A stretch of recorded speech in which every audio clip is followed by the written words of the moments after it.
Seria o livro dos Mormons, seria os escritos de Ellen White, seria então a Bíblia, a tradução Novo Mundo, usada pela Testemunha de Jeová, ou o Alcorão, livros inspirados. Pois é, será que eles estão em pé de igualdade com a Bíblia? É sobre isso que nós iremos falar na nossa aula de hoje. E eu quero convidar você para a nossa última aula da Escola Bíblica aqui no seu canal EBD Explicada 2.0. Tenho certeza que será uma bênção, que será de grande envergadura espiritual, que será de grande aprendizado, e eu conto com a sua presença. Se você ainda não é inscrito no nosso canal, se inscreva, aperte o sininho de notificações, compartilhe, deixe seu comentário, deixe seu like, é importante para que esta palavra possa alcançar mais vidas, tá bom? A nossa temática, na verdade, é tratando sobre a perseverança na fé em Cristo. Mas iremos então ver em que nós precisamos perseverar e o que é esta fé também que nós devemos perseverar. E eu quero convidar você para que juntos possamos ir para mais uma aula para o nosso crescimento espiritual. Queridos irmãos, hoje nós iremos para a aula de número 13. Aula de número 13 é a última lição do nosso primeiro trimestre do ano 2025. E na aula de número 13 nós iremos falar sobre a perseverança da fé em Cristo. E claro, nós iremos aqui entender o que é perseverar. Não confunda a lição de hoje com a perseverança dos santos, que é uma doutrina dentro do campo soteriológico, que fala sobre aqueles que perseveram em sua salvação, perseveram na sua fé em Cristo e então são salvos em Jesus. Ou seja, eles estão guardados em Cristo Jesus, de tal forma que o mal não lhes pode tocar, ou eles não irão então se desviar da palavra de Cristo, do Evangelho e da verdade. Tem uma relação? Sim, tem uma relação, mas nós queremos falar aqui sobre a perseverança da fé em Cristo, mostrando a necessidade da igreja perseverar no conjunto de doutrina que foi discutido, inclusive, durante todo esse trimestre. É importante que a igreja persevere nesse conjunto de doutrina. Não abra mão por absolutamente nada. Nós precisamos estar firmes naquilo que nós cremos. A fé aqui não é simplesmente crer, mas é o conjunto de doutrina que nós cremos. Então é a perseverança na doutrina em Cristo, é a perseverança no conjunto de doutrinas em Cristo. E aonde está o nosso conjunto de doutrinas? Está na tradição? Está no discurso oral? Está nos usos e costumes? Não. Nosso conjunto de doutrina está na palavra de Deus, ok? Nosso conjunto de doutrina está fundamentado exclusivamente na palavra de Deus. E nós iremos discorrer muito sobre isso aqui, pontuando do porquê a nossa fé está afirmada na palavra. Não é no livro dos Mormons, não é na tradução do Novo Mundo, uma tradução adulterada, feita pela Testemunha de Jeová, não é também no Alcorão, também não está fundamentada nos escritos de Ellen White, certo? Com todo respeito àqueles que acreditam e colocam esses documentos em pé de igualdade com as Escrituras, com todo respeito, nós não cremos assim, não defendemos assim, nós oramos, nós apresentamos aqueles que assim pensam para que possam chegar ao conhecimento da verdade, possam despertar dos seus erros, possam sair deste caminho herético e possam conhecer de fato a verdade que há em Cristo Jesus. Então, queridos, nossa fé está fundamentada na palavra de Deus, está fundamentada nas Escrituras. E é sobre isso que nós iremos então falar, é sobre isso que nós iremos discorrer na lição de número 13. Nosso texto áureo, que está em 2 Pedro capítulo 1, versículo 19, lembrando aos irmãos que para estudar é importante que você esteja com a Bíblia nas mãos, é importante que você esteja com a sua lição também em mãos, e é importante que você também possua aí caneta, possua aí papel, tá bom? Para que você possa fazer as suas devidas observações.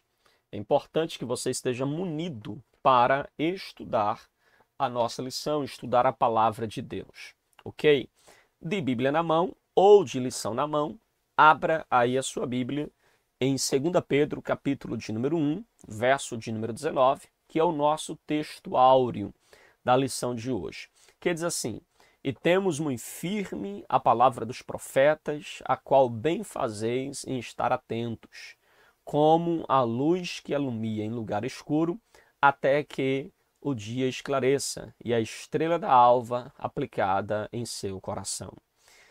Veja que Pedro, que escreve uma carta também de cunho, inclusive, apologético, defendendo também a verdade e se colocando na contramão dos falsos mestres, dos falsos profetas, mostrando, inclusive, as suas doutrinas e também a sua ruína. E aqui ele diz, e temos muito firme a palavra dos profetas. Aqui está fazendo referência ao Antigo Testamento, que foi escrito por profetas. Moisés foi profeta, escreveu o Pentateuco. Nós temos Josué, que também está dentro dos livros proféticos, dentro da divisão da Bíblia hebraica. Nós temos Samuel, que escreveu primeiro e 2 Samuel e possivelmente o livro de Ruth. E a gente poderia citar aqui tantos outros livros que foram escritos pelos profetas.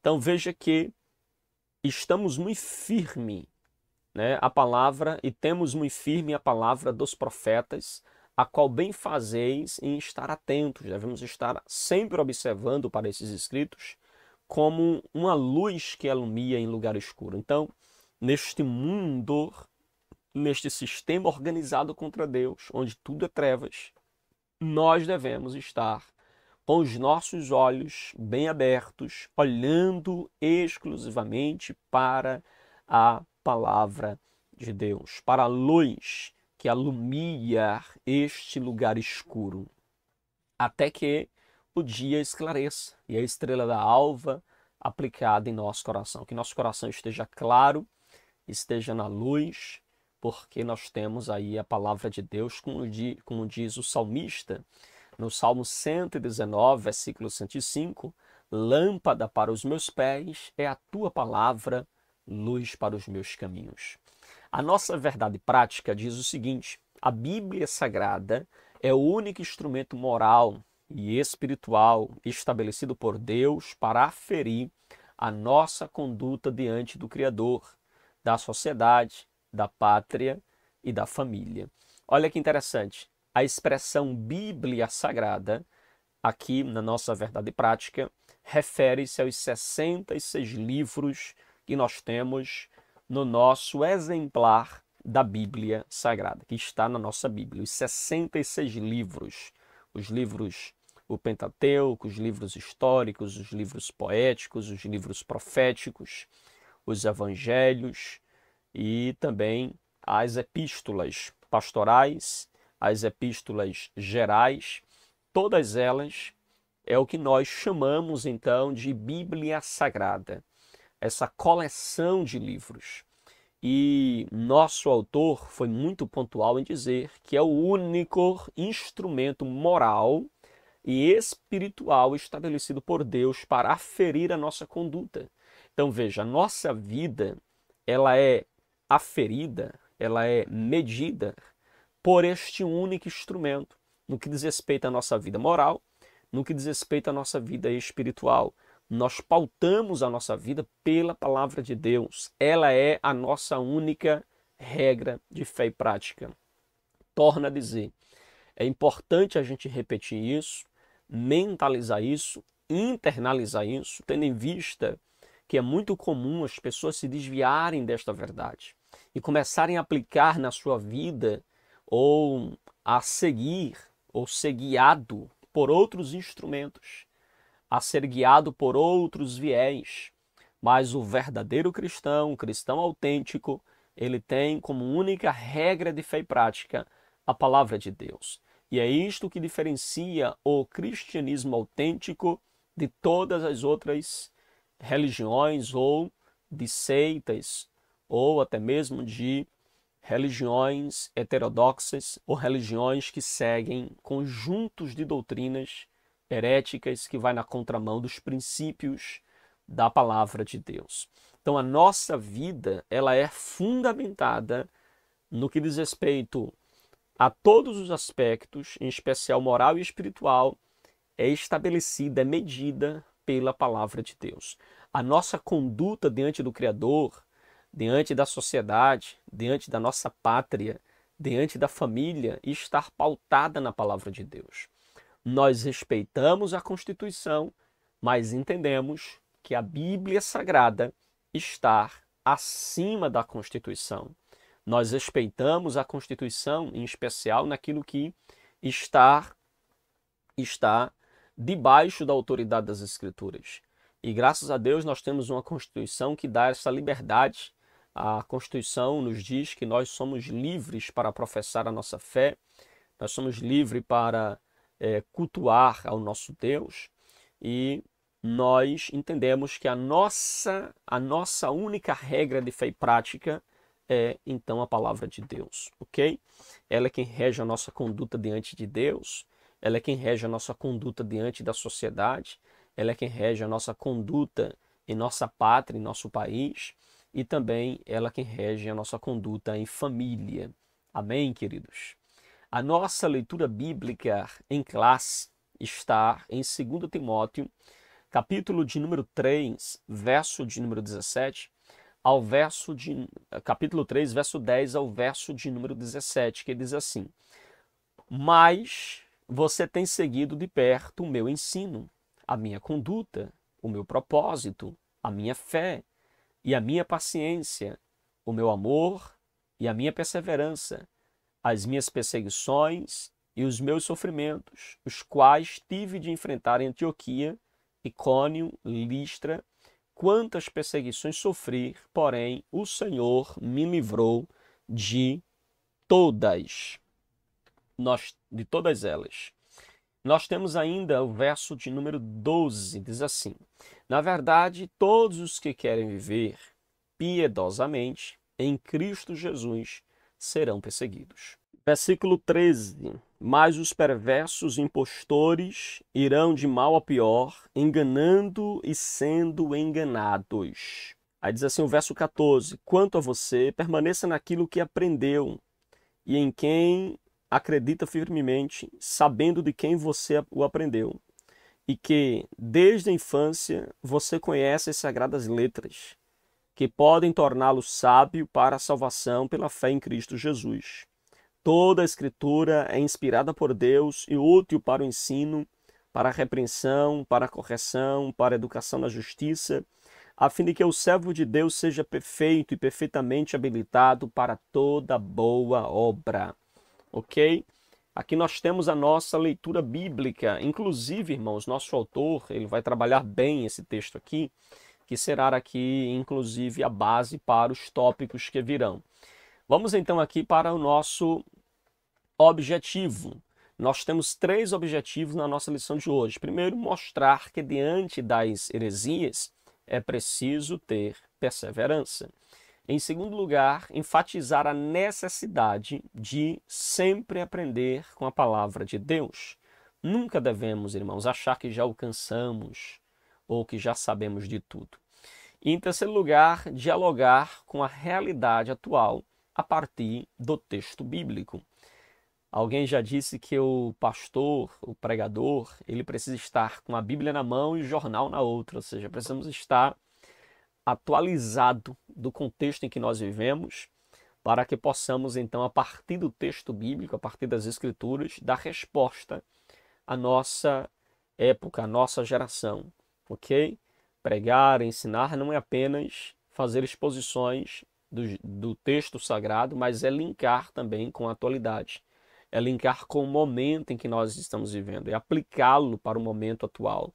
E para isso, o pregador ou o ensinador precisa conhecer tanto do texto bíblico, como também conhecer a realidade onde ele está vivendo e linkar, então, o texto com o presente, trazendo as devidas aplicações para o nosso crescimento espiritual, tá bom? A nossa lição, vai nos trazer como introdução. Eu quero chamar aqui a sua atenção, se você possui a sua lição aí, abra a sua lição, a lição de número 13. Nosso autor traz o seguinte: as religiões mundiais e os movimentos dissidentes delas possuem diversos escritos sagrados, como por exemplo, o islâmico, eles têm então o Alcorão, o islamismo tem o Alcorão. Nós temos, por exemplo, os Mormons, além da Bíblia, eles usam também os livros, o livro chamado Livro dos Mormons.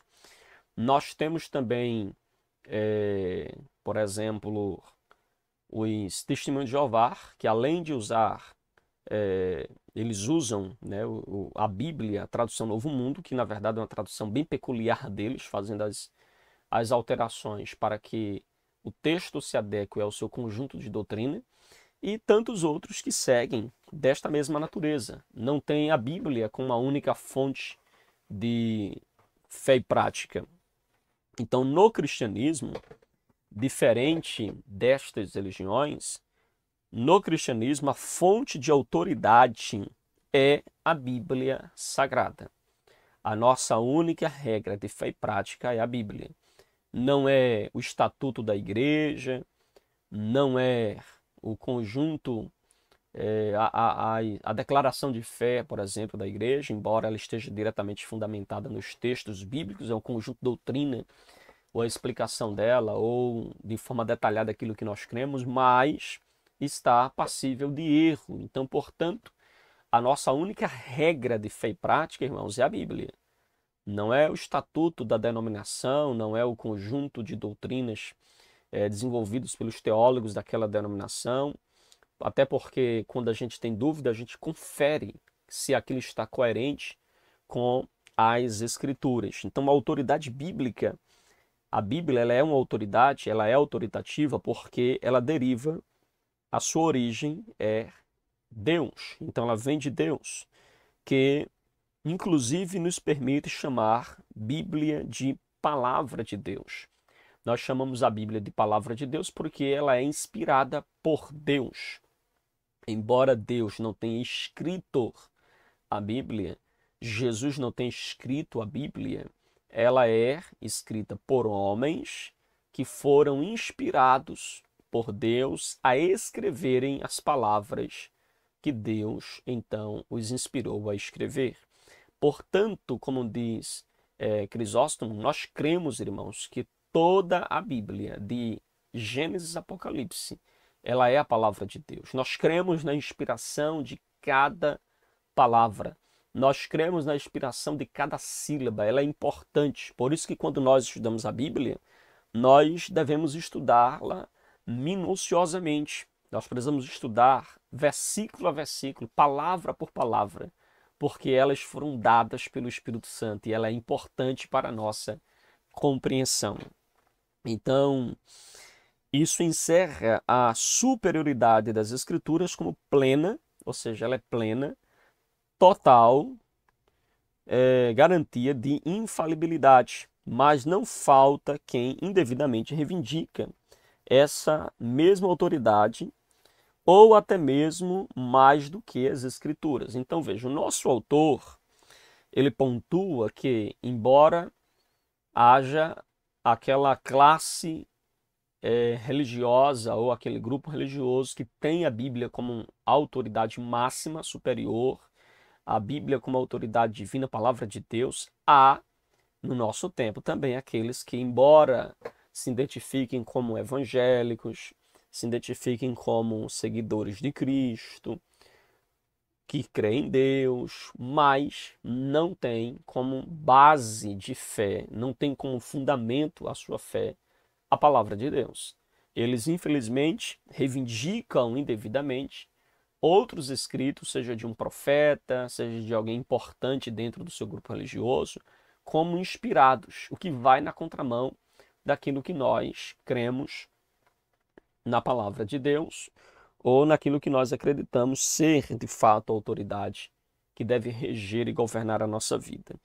O nosso autor, ele então pontua no primeiro ponto: diante das heresias é preciso perseverança. Então veja, diante das distorções que é feita ao texto sagrado ou até mesmo ao desprezo com o texto sagrado, é necessário que nós venhamos perseverar na doutrina, perseverar na nossa fé. Irmãos, há aqueles que distorcem o texto, há aqueles que omitem o texto e há aqueles então que acrescentam no texto. Todos eles estão errados. Quando nós vamos para a Bíblia, não devemos tirar, não devemos distorcer, não devemos aumentar. Nós devemos crer naquilo que ela nos diz. Nós devemos fazer a nossa interpretação gramatical histórica e cultural e então fazer esta análise e extrair o sentido do texto aplicando para a nossa vida. Não podemos jamais colocar no texto, tirar do texto e omitir o texto, porque isso estaria aí incorrendo, então, em negar a autoridade e a infalibilidade da palavra de Deus. Essas três coisas é muito peculiar aos falsos mestres. Eles distorcem o evangelho, eles distorcem a Bíblia, ou eles omitem a Bíblia, ou eles acrescentam na Bíblia. Por que eles distorcem o texto? Para adequar o texto às suas cosmovisão de mundo. Por que eles omitem o texto? Porque eles não querem que aqueles textos que são evidentemente claros acerca de uma determinada verdade seja ensinado ou falado para não contrariar aquilo que eles defendem. É por isso que há algumas denominações, algumas religiões que não têm qualquer interesse que os membros da sua religião, eles estudem, pesquisem, leiam a Bíblia ou leiam a Bíblia sem ser com as lentes que eles passam.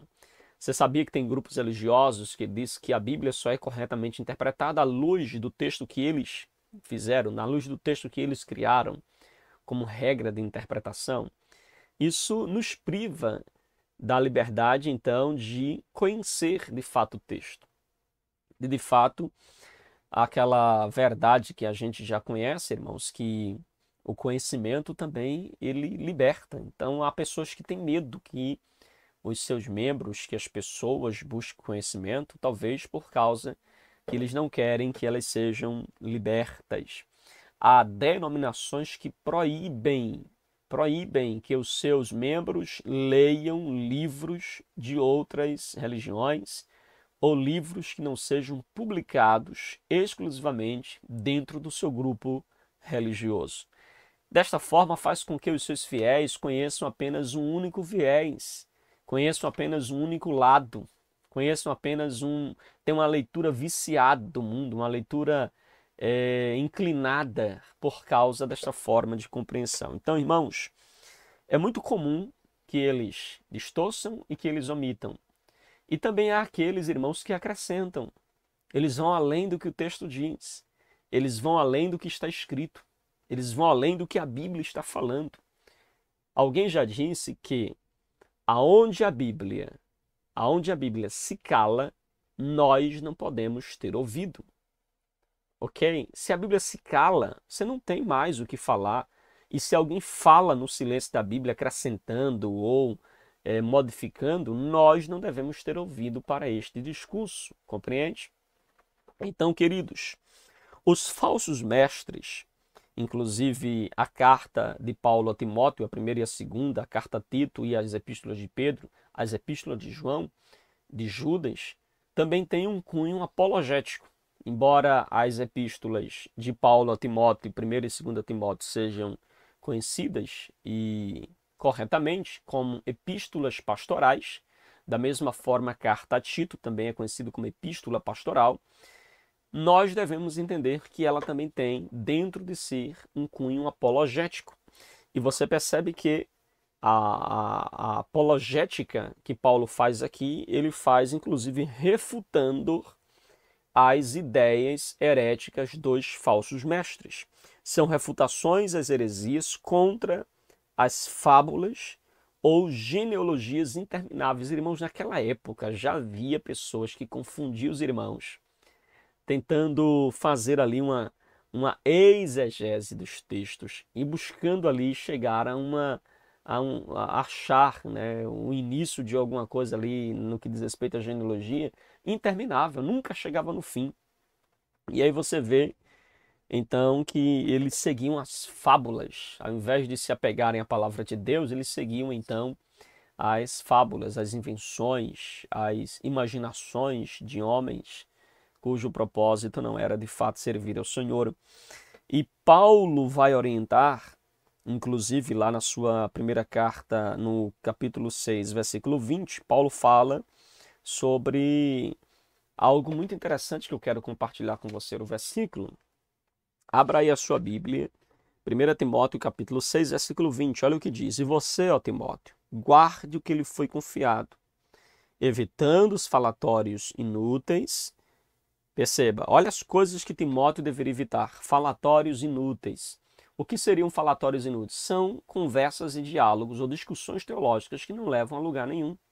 Inúteis aqui é vã, ou seja, é algo vaidoso, que não chega a determinado lugar, que não conclui absolutamente nada, que pelo contrário só levanta poeira, faz cortina de fumaça, traz apenas uma narrativa, mas não mostra fatos. Então, Paulo está dizendo, evita falatórios inúteis.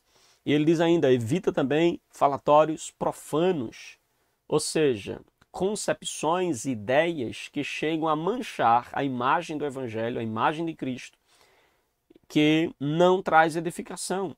Ele também fala aí as contradições, evita as contradições daquilo que falsamente chamam de conhecimento, ou chamam de doutrina. Aqui nós temos o embrião já do gnosticismo, ou seja, nós temos aqui já Paulo combatendo o pensamento gnóstico, que é aqueles que julgavam ter um conhecimento sobrenatural, um conhecimento além do natural, um conhecimento salvífico em detrimento dos demais, e Paulo já está combatendo. Cuidado, evita aqueles que falsamente chamam de conhecimento, contradições dos quais eles chamam isso de ciência.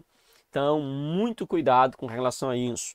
Então, Paulo vai combater, coisa que mais tarde, né, quando o gnosticismo vai ganhar mais força, você vê que Irineu de Leão, em 135 a 204 depois de Cristo, ele vai combater no seu livro Contra as Heresias, ele vai combater então este conhecimento ou esse ensinamento gnóstico. Então, o apóstolo Paulo está combatendo dois principais grupos heréticos. Primeiro, ele está combatendo os gnósticos de sua geração, o embrião ali do gnosticismo que já está nascendo ali em Paulo, na época de Paulo. E nós temos também aí o combate às heresias judaicas. Alguns judaizantes que haviam declarado a fé em Jesus ou que estavam querendo perturbar a igreja do Senhor com doutrinas e com ensinamentos judaicos. Eles queriam inclusive judaizar o cristianismo. Nós não estamos muito distante disso. Você vê hoje pessoas em pleno século XXI, apesar de todo o conhecimento que nós temos da Bíblia e do acesso que nós temos ao conhecimento, o conhecimento está à distância de nós de um clique, de um passo, mas ainda assim há aqueles que, infelizmente, eles querem trazer costumes judaicos para a igreja cristã. Aí você vê pessoas usando quipá, pessoas usando a estola sacerdotal, você vê a arca da aliança dentro da igreja, você vê óleo, né, por tudo que é lá dentro da igreja, você vê então o batismo, para ser mais autêntico, tem que ir lá para Israel, batizar no Rio Jordão e tantas outras coisas que são trazidas do judaísmo para dentro do cristianismo por aqueles que querem judaizar a igreja. Isso, irmãos, não tem qualquer cabimento, está fora de qualquer compreensão sadia, íntegra e real daquilo que fala realmente o Novo Testamento. Então, naquela época já havia aqueles que se identificavam como doutores da lei, mas Paulo chama os de falsos doutores da lei, que é os da circuncisão, já estavam pregando ali a prática da circuncisão. Irmãos, você acredita que tem hoje ainda denominações que estão praticando a circuncisão dos seus fiéis como um símbolo da aliança com Deus? Você acredita nisso? Pois é, ainda é uma realidade presente. Também né, Paulo estar ali combatendo as fábulas judaicas, conforme a gente vê em Tito capítulo 1, versículo de número 14. Então, Paulo faz referência aqui a esses falsos mestres. Aí nós temos ainda, irmãos, nós temos ainda a experiência apostólica. Aqui o apóstolo Paulo faz algumas menções que nos remetem então à sua primeira viagem missionária, quando Paulo e Barnabé eles são enviados pela igreja de Antioquia, e eles então pregam em diversas regiões, fundando igrejas, fundando então ali congregações. Então Paulo, ele fala que naquela época já era tempos difíceis e as perseguições já eram uma realidade na vida da igreja. O próprio Paulo foi por diversas vezes perseguido, ameaçado de morte, sofreu diversos atentados de morte por causa daqueles que perseguiam a fé, que perseguiam o caminho. É verdade que Timóteo ele só vai integrar a comitiva paulina na sua segunda viagem missionária, quando Paulo passa novamente agora para saber como estão os irmãos. Aí a Bíblia diz que ele passa também Listra e ali na sua segunda viagem missionária ele leva o jovem Timóteo. Provavelmente Timóteo conhece Paulo na primeira viagem missionária, mas permanece lá na sua cidade, permanece com a sua avó, permanece com a sua mãe, mas na segunda viagem missionária Timóteo estava maduro o suficiente agora para acompanhar o apóstolo Paulo. Então ele vai com Paulo agora ao campo missionário. Isso acontece também diversas perseguições, tanto para Paulo como para Timóteo, ambos vão sofrer, né, essas perseguições. E veja que Paulo e Timóteo, eles foram inclusive testemunha ocular daquilo que a igreja estava passando pelas mãos dos que estavam ali já desenvolvendo a teologia gnóstica e aqueles que estavam ali tentando judaizar a igreja. Então veja que essas perseguições que eles viveram ali naquelas regiões, sem dúvida, eram perseguições estas que estavam ameaçando a fé dos irmãos. Então, o autor da lição ele diz assim: isso aconteceu depois dessas perseguições e Timóteo, nessa época, ainda não fazia parte da comitiva paulina, contudo, deve ter sido testemunho ocular de algumas dessas perseguições, pois vivia na região e sua mãe era crente e, sem dúvida, membro da igreja. Então, tudo que Paulo está falando aqui sobre os gnosticismos, sobre os os judaizantes, são coisas que Paulo e a sua mãe, a sua avó, provavelmente presenciaram também, pois eles eram membros da igreja de Listra. Então nós temos, irmãos, ainda, né, o autor, ele pontua isso nos versículos 9, no versículo 10 e versículo 11, que diz assim, leia aí comigo, se você puder agora, capítulo de número 3, verso 10 e verso 11. Mas você tem seguido de perto o meu ensino, ou seja, Timóteo tem acompanhado, né, Paulo nas suas viagens, possivelmente tem visto ali a maneira como Paulo se conduzia. Tem visto a minha conduta, o meu propósito, a minha fé, a minha paciência, o meu amor, a minha perseverança, as minhas perseguições, os meus sofrimentos, os quais tive de enfrentar em Antioquia, Icônio, Listra. Quantas perseguições sofri, porém o Senhor me livrou de todas elas. Paulo está mostrando para Timóteo, esse jovem obreiro, aquilo que ele passou, que ele enfrentou, e o Timóteo é testemunha ocular dessa experiência de Paulo, que sofreu perseguições e muitos sofrimentos que ele enfrentou nestas cidades onde ele passou pregando o evangelho. E Timóteo poderia olhar para Paulo e ver qual era o seu ensino, qual era a sua conduta, qual era o seu propósito, qual era a sua fé, a sua paciência, o seu amor e a sua perseverança. Irmãos, não há discipulado mais poderoso do que aquele que nós aprendemos a partir da conduta do nosso líder. Eu posso ensinar aqui 1 milhão de palavras para vocês, mas o que de fato vai tocar e influenciar o seu coração não é simplesmente aquilo que eu falo, mas é aquilo que eu vivo. É a conduta que eu tenho, é a perseverança que eu possuo. Isso sim vai deixar uma marca profunda no seu coração e no coração daqueles que nos acompanham. E aí nós temos também o versículo de número 12. Esse versículo que é muito importante para a nossa meditação também na lição de hoje, na verdade, todos os que querem viver piedosamente em Cristo Jesus serão perseguidos. É interessante que Paulo está dizendo, olha, Timóteo, você viu como foi a minha trajetória. Você sabe como eu sofri perseguições em Antioquia, em Listra, em Icônio. Você sabe, você viu, presenciou o meu sofrimento, as minhas perseguições. E deixo claro para você, não estou aqui ocultando. Paulo não maquiou, irmãos. Paulo não apresentou para Timóteo uma vida fácil. Paulo já deixou claro para ele, dizendo, olha, no versículo 12, na verdade, entenda que todos os que querem viver piedosamente em Cristo sofrerão perseguições ou serão perseguidos. A expressão aqui, querer, né, entendendo aqui então essa expressão, que é usada pelo apóstolo Paulo, essa expressão querer é o verbo grego telor. Esse verbo significa desejar. Este verbo que está, então, no presente, ele está no presente, mas ele também é um verbo ativo, que está também aqui substantivado, né, por causa do artigo, né, que aparece aqui no texto grego.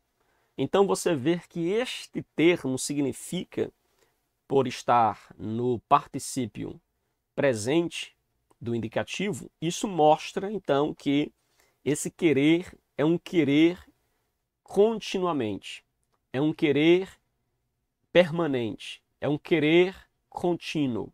Esse versículo, inclusive, ele pode ser traduzido por os que querem, aqueles que querem continuamente seguir a Cristo. Ele pode ser traduzido assim, os que continuamente desejam seguir a Cristo. Ou os que estão sempre querendo seguir a Cristo. Paulo está dizendo, sofrerão perseguições. Então, aqueles que querem continuamente seguir a Cristo, eu achei muito interessante também a colocação feita pelo nosso autor. Ele diz aqui na nossa lição, ele explica o seguinte, que aqui é mais do que um desejo. Ele diz que é um propósito de coração, é uma vida com propósito, é sofrer por causa do Evangelho, então você ter como propósito de vida seguir a Cristo. Aqueles que têm como propósito de vida seguir a Cristo e continuar vivendo em Cristo, estes sofrerão perseguições, diz aqui o texto. Interessante que essa promessa de perseguições recai somente sobre aqueles que decidiram, como propósito de vida, seguir a Cristo. Isso mostra que aqueles que, embora digam estar em Cristo, embora digam estar no cristianismo, mas não vivem piedosamente em Cristo, não vivem uma vida separada para Cristo, obviamente que essas pessoas não sofrerão perseguições. É por isso que nós entendemos que seguir a Cristo, irmãos, obedecer a palavra do Senhor, nos faz diretamente inimigos desse sistema mundano que nós vemos hoje. É difícil você encontrar uma igreja, né, uma denominação, um grupo religioso que de fato segue piedosamente a Cristo, irmão, e não sofrer perseguições. Esse apadrinhamento, esse alinhamento, muitas vezes, que algumas denominações têm com a cultura ou com o desejo de copiar o mundo para que tenha amizade e relacionamento, seja amiguinhos do mundo, do sistema organizado contra Deus, sejam aparelhados com ele, na verdade, vai na contramão dos princípios da palavra de Deus. Vai na contramão daquilo que a palavra do Senhor nos ensina. A Bíblia mostra nitidamente, se nós queremos viver uma vida piedosa, uma vida santa, irrepreensível, seguindo piamente a Cristo, nós sofreremos perseguições. Amém, queridos? Sofrer pela causa do Evangelho é motivo claro de glorificar a Deus. 1 Pedro capítulo 4, versículo 14, Pedro diz isso, porque sobre vós repousa o Espírito da glória de Deus. Então aqueles que sofrem por amor ao Evangelho, glorificado seja o nome do Senhor.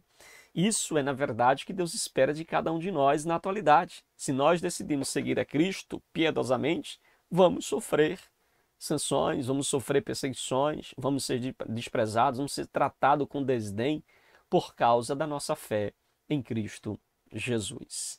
Amém, queridos? E aí o nosso autor ainda pontua as características dos enganadores. Ele cita aqui no versículo de número 13. Versículo de número 13. Olha o que Paulo diz: mas os perversos impostores irão de mal a pior, enganando e sendo enganados.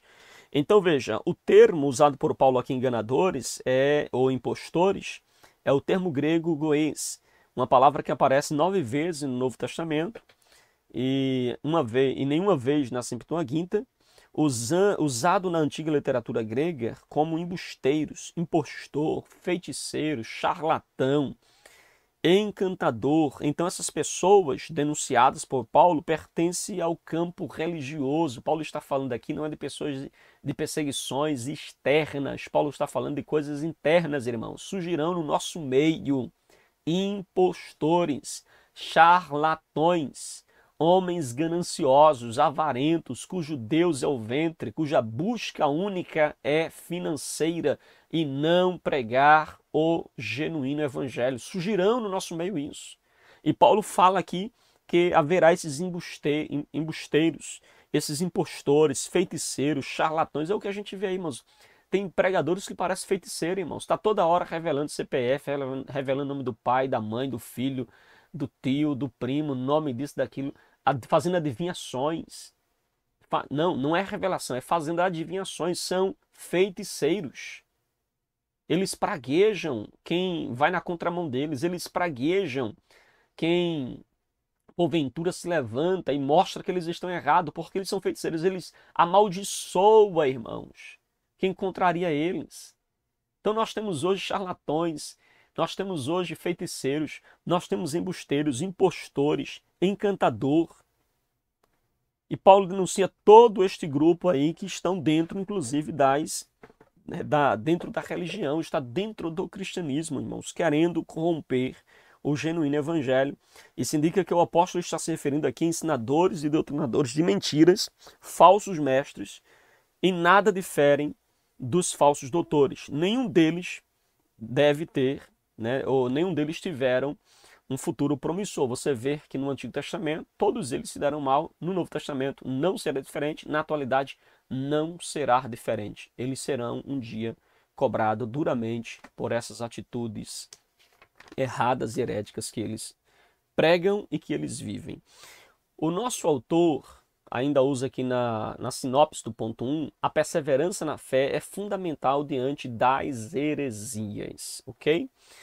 E agora, irmãos, caminhando aqui para o nosso segundo ponto, e eu gastei mais tempo aqui no primeiro por achar e entender que é muito importante que você esteja bem profundo aqui nesse ponto 1. No ponto 2, eles assim, aprendendo, sendo inteirado e sabendo. Primeiro, de quem Timóteo aprendeu as Sagradas Letras? Aqui está tranquilo, irmãos. Timóteo aprendeu as Sagradas Letras da sua avó, da sua mãe e, consequentemente, também do apóstolo Paulo, que foi o seu discipulador. Então veja, no versículo 14, de quem, quanto a você, permaneça naquilo que aprendeu e em quem acredita firmemente, sabendo de quem você o aprendeu. Então veja, ele aprendeu de quem? Da sua avó, que era a sua avó e a sua mãe, que eram judias e que instruíram ele nas Sagradas Letras, provavelmente nos escritos do Antigo Testamento. Ele também é discipulado por Paulo.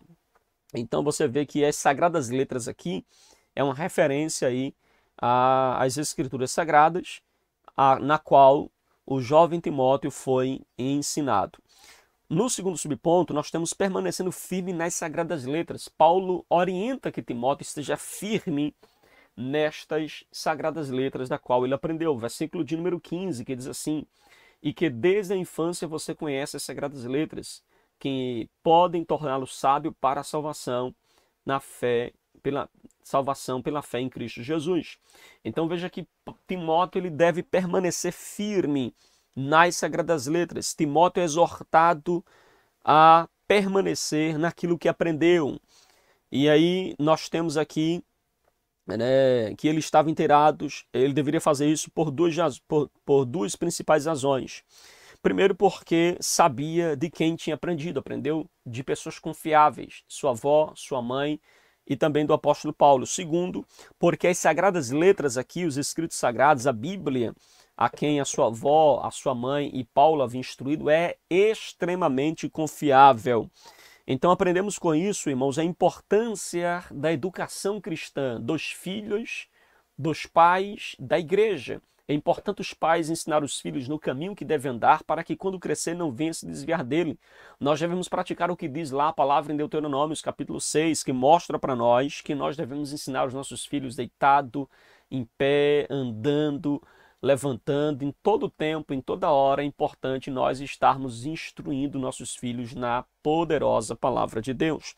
A Bíblia, ela é divinamente inspirada, irmãos. Também aponta o nosso autor. A Bíblia é divinamente inspirada, conforme nós temos aqui no versículo de número 16, que diz assim: toda a escritura é inspirada por Deus e útil para o ensino, para a repreensão, para a correção, para a educação na justiça. Aqui nós temos os 4 propósitos pelos quais a palavra de Deus, ela também nos orienta, né? A palavra peneutos, que é a palavra inspirada por Deus, ou seja, divinamente inspirada, vem aí da palavra grega theos, que é Deus, pneu, que é respirar ou soprar. Então significa dizer que a palavra de Deus ela foi soprada, ela foi inspirada por Deus aos seus escritores, que escreveram inspirados pelo Espírito Santo. Então toda a escritura ela é inspirada, desde o Gênesis até o Apocalipse. Mas pastor, quando Paulo citou isso, não havia ainda o Novo Testamento. Mas você percebe que Paulo faz essa referência a toda a escritura, ou seja, vamos pontuar que seja somente o Antigo Testamento, mas você vê, por exemplo, Pedro, na sua segunda carta, capítulo 1, versículo 21, Pedro chamando os escritos de Paulo de inspirado. Portanto, se Pedro chama os escritos de Paulo de inspirado, logo as cartas paulinas, elas são inspiradas. E inclusive Pedro chama de escritura. Então, quando Paulo diz toda a escritura inspirada, e Pedro chama as cartas de Paulo de inspirada, logo está falando que toda a Bíblia ela é inspirada, ok? E nós temos então diversas provas, diversas evidências que mostram, não é, para a autoridade aí da palavra de Deus. Então nenhuma literatura no mundo possui essa prerrogativa de inspirada por Deus, somente a Bíblia Sagrada.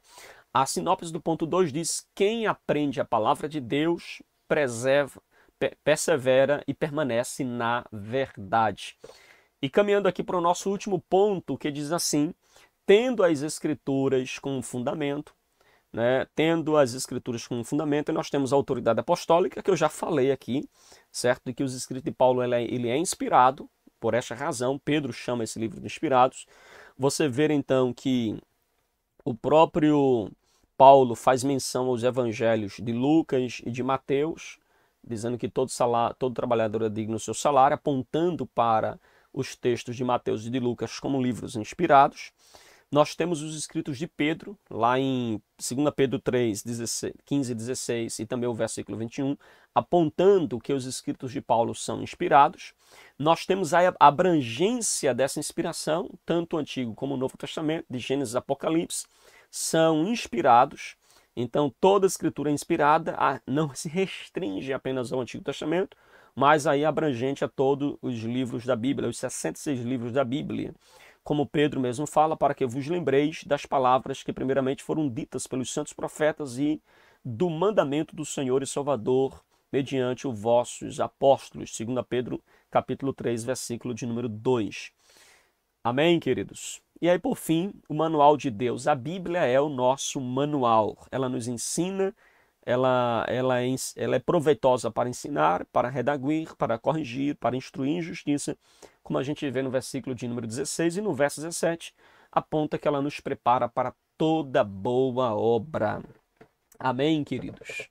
Eu espero que você possa ter aprendido um pouco mais, né, com esta instrução, com esta palavra, para a glória do Senhor Jesus, tá bom? Eu apressei um pouquinho aqui no final, tendo visto que está bem mais claro, mais objetivo, mas eu creio que você entendeu e compreendeu aqui a nossa lição de hoje, tá bom?